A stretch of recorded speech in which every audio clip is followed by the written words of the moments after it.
7 benepisyo na maitutulong ng sibuyas. 1. Lagnat, humiwal ng kapiraso ng sibuyas at ilagay sa medyas para sa pagpababa ng temperatura. 2. Sore throat, ubo at sipon, magpakulo ng sibuyas at inumin na parang tsaa. 3. Para sa iritableng bata, balatan ang sibuyas, pakuluan at ipainom sa iyong anak at pwede rin itong inumin ng nakakatanda. 4. Naglalagas na buhok, ang gawin ay alisin ang balat ng sibuyas, dikdikan at ipahid sa anit at buhok ang katas, bago maligo.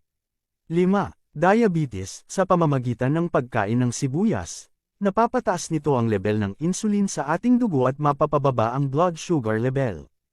6. Sunburn, ipahid ang iniwang sibuyas sa parte ng na-sunburn na balat.